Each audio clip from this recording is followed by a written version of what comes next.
ये चाय में डाल के बच्चों को भी देते हैं, बुजुर्ग भी खाते हैं, खुद भी खाते हैं। बहुत अच्छी चीज़ होती है जो है, नरम होती है, खाने में मज़ेदार होती है जो है।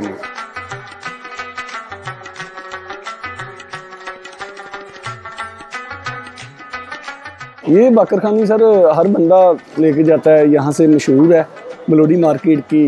बहुत F11 से F10 से लोग आते हैं लेने के लिए, मशहूर चीज़ है ये।